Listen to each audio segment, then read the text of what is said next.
Hi, I'm Marie Story of Walsh Duffield, and today I'm here with my colleague Lisa Petronio to discuss back to school wellness. As the 2020 school year starts, we need to pay careful attention to all areas of well-being. Let's share some simple ways you can do that. It's no surprise that parents are pretty worried about the return of the school year. Understandably, there are countless concerns when it comes to the well-being of children. A recent study shows that 50% of parents are very worried about their children's health with the return to in-person classes. Additionally, there are financial concerns regarding the balance of working and schooling from home. In fact, 44% of parents will continue to work from home when the school year starts, 25% will ask to do so, 22% will have to cut back on hours, and 9% may even have to quit working. As you can imagine, this equates to a lot of lost hours and productivity and can be a potential financial burden on many households. While there are many financial and wellness-related concerns with the start of the school year, we want to emphasize the positive actions and steps you can take to support your overall well-being. Let's first emphasize how we can support the physical well-being of our children. The great part about these tips is that they also apply to adults. The first is to review hand washing, social distancing, and mask etiquette. We might have gotten lazy if we're staying at home more often, but this is a good time to refresh. What does it mean to thoroughly wash your hands and for how long? How to socially distance, and how to wear your mask and take it off. We also want to maintain a regular sleep schedule. During summer, it can be easy to get off track, but now is the time to get back into the routine of going to bed and waking up at the same time every day, or at least within a half an hour. This means the same schedule for virtual days versus in-person days, if that applies.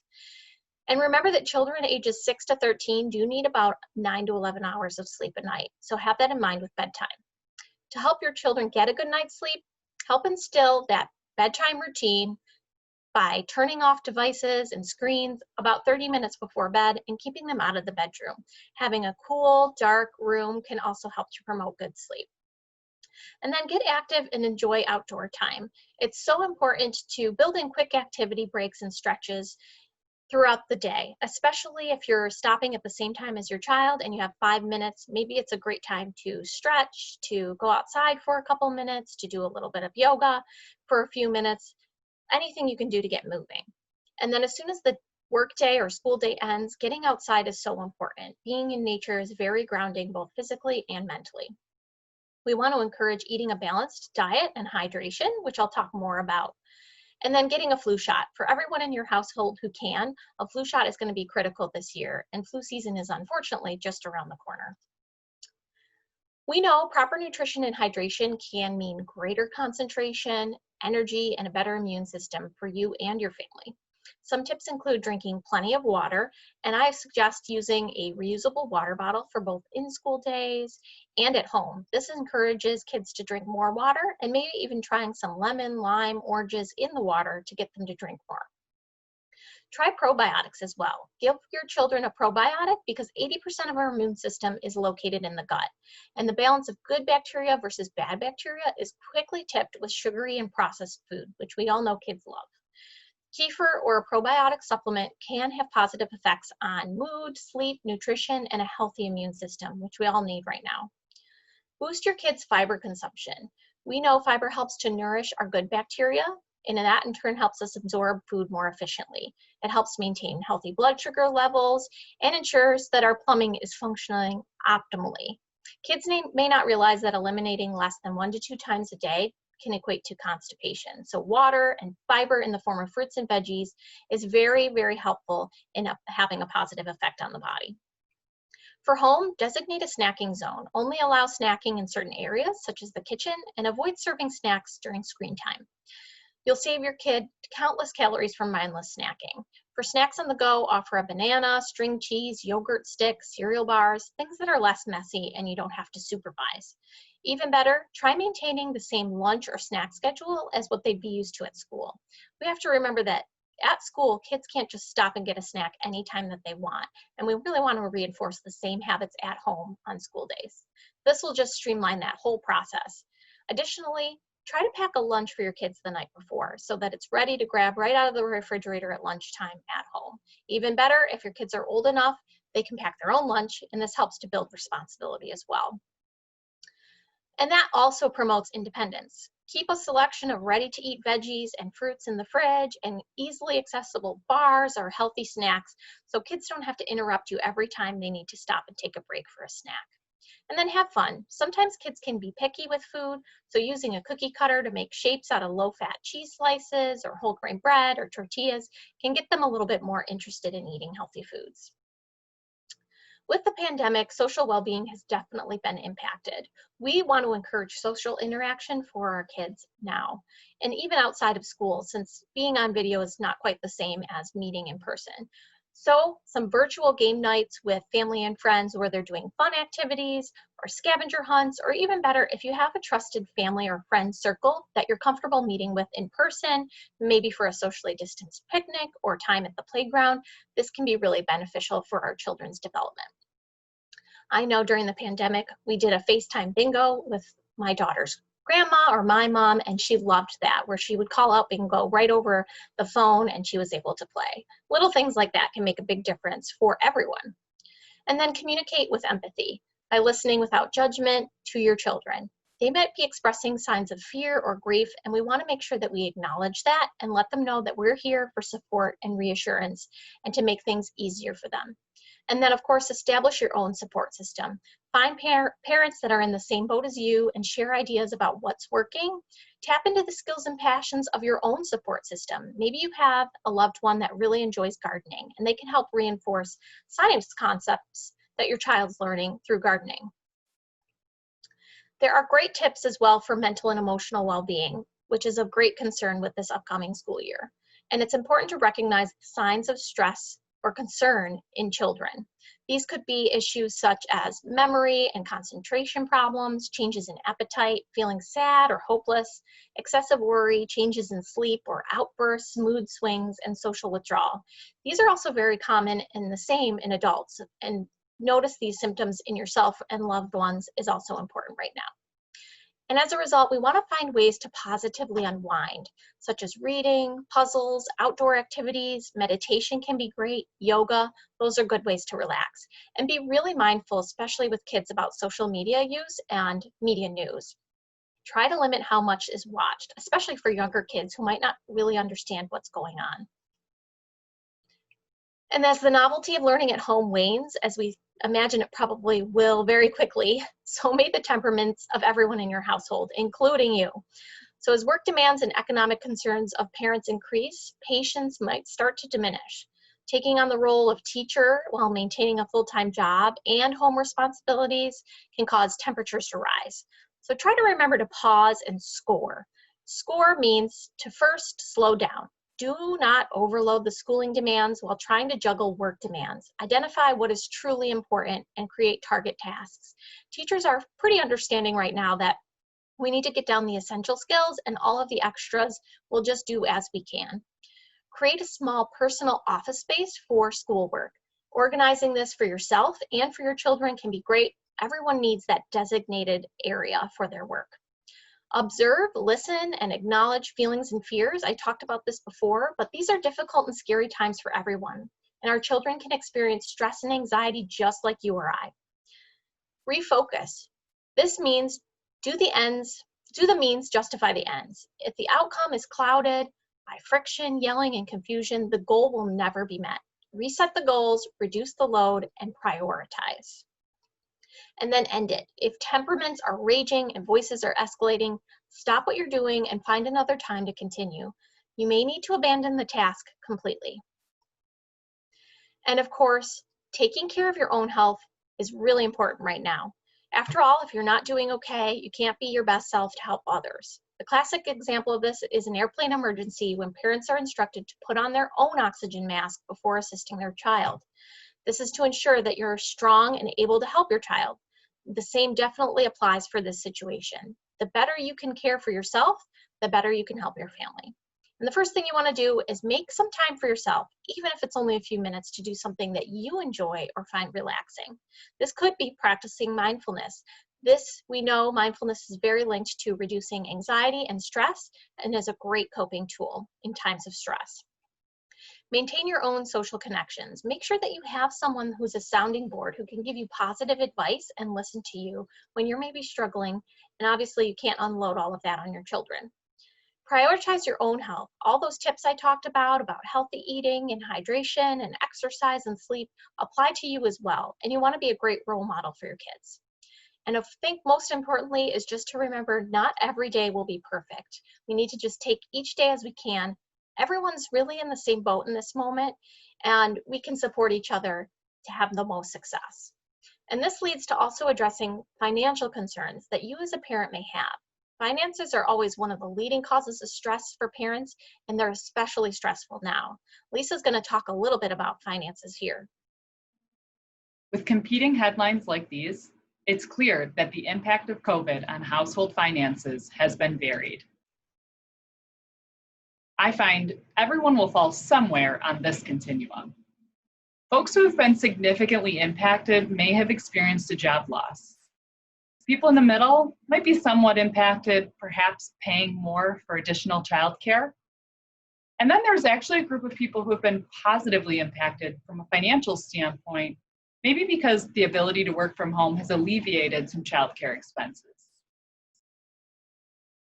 Even when we look at those individuals that have been identified as super savers in their retirement plan, COVID has had wide effects. While there were small positive experiences like staying the course, meeting with a financial advisor, or increasing savings, most of the impacts you see from this survey are negative: loans, withdrawals, and decreased savings amounts. Now we add in the new reality of either partial or full-time remote learning. Most parents looking to integrate remote learning with their work are facing either reduced income, reduced career opportunities, or additional expenses. It's clear that remote learning will have a financial impact on families. Over the summer, more than half of parents expected to lose more than 10% of their income if children did not go back to school in the fall. And for single parents, it's even larger. More than a quarter expected to lose more than half of their income. Rather than dwell on factors outside of our influence, let's choose to focus on what is within our control. In challenging times, focusing on cash flow may just be the silver bullet. While we usually try to think long-term when it comes to money, now is the time to shift our focus to the short term. There are two sides to the personal finance equation. You can either earn more or spend less to improve your cash flow. While stimulus payments have come and gone, there is talk of a second wave. If that comes to fruition, use that additional income wisely to meet your family's needs. The enhanced unemployment benefits have continued at a reduced amount for now. Plan ahead and think about how your finances might change when unemployment benefits are reduced back to their original levels, or even if they expire. If you find yourself in the job market, you'll notice that while some industries have been shrinking due to COVID, others are rapidly hiring. Could you pivot to take advantage of where the opportunities are in the job market? Think about gig jobs. Could you become a DoorDash driver? How could you use your skills or your passions to make an extra buck? If you find that you have more time and skills these days than income, see if you can trade those for cash or goods. Perhaps you can swap your haircutting skills for some fresh vegetables. Don't be afraid to let your community know that you're looking for extra work to make ends meet. And maybe it's time to start thinking about a side business or side job. Do you make something that you could sell on Etsy? Finally, emergency savings. 2020 has been the ultimate rainy day. So if you have emergency savings, now would be the time to access it if needed. While you may be able to take a withdrawal from your retirement account, consider how that will impact your eventual nest egg before you tap into it. When it comes to spending, maybe it's time to play with fire. That is, the Financial Independence Retire Early movement. We'll include a link to 9 FIRE blogs that may inspire you with ways to reduce your spending in the name of improving financial stability. One benefit of remote learning is it seems to have lessened that need for new school clothes. So consider shopping your local Goodwill or Facebook Marketplace for some new or gently used clothing. Also, consider shopping when stores have reduced their prices after the back to school sales have finished. Marie talked about meal planning. Planning your meals is not only helps you to avoid that cost of eating out, but also helps you to manage the cost of those meals that you're cooking at home. Next, think about reviewing your bank or credit card statement to see where your money's going. Are there subscriptions that you pay for but are no longer using? Could you call your cell phone carrier or cable provider to see if there are any savings available? And last, this one might be my favorite, reintroduce yourself to the library. The library has a vast amount of resources for books, DVDs, computer access, newspapers, magazines, and even educational resources you can use as part of remote learning.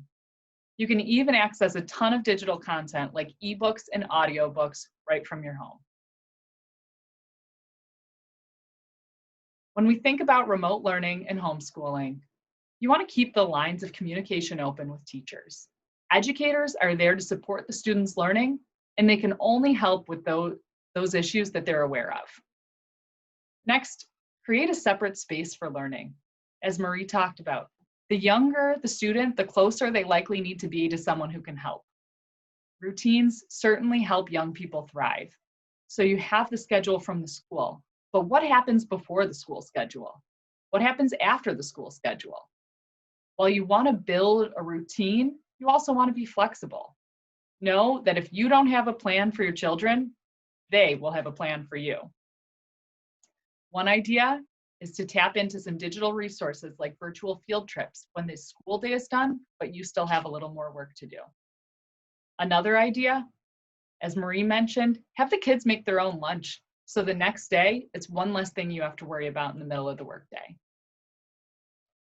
Next, debrief daily. Use this as an opportunity to learn from that day's experiences and adapt your plan for the next day. Younger children may need more frequent check-ins than your older children. Finally, be patient with educators who are also doing the best that they can with the resources available. We ourselves need to have grace when things are not working. Not every day is going to be perfect. Assignments may be late. Your child might be late for attendance. If your child is having an emotional response, use the SCORE method that Marie talked about. It might be time to take a timeout. It's okay to deviate from the plan if it's taking time to prioritize your own well-being or your child's well-being first. And finally, some thoughts as we look ahead. Remember that the US has historically remained healthy and strong over the long run. There's no data to indicate that won't continue, and the country's innovators should bring you some comfort during these times. While predicting the future is impossible, especially this year, just think about logical scenarios for your own family, the challenges and opportunities within each, and then make the best decision that you can for you and your family. I encourage you to practice optimism with just a dash of pessimism. What do I mean by that? Contemplate your backup plan. What is your next move if the unexpected happens? Whether the unexpected is related to your work situation or schooling. And finally, be flexible and ready to adapt your plan as life continues to unfold. If you're looking for more information, a toolkit will be available on our website with useful resources for back to school wellness. Stay safe and well.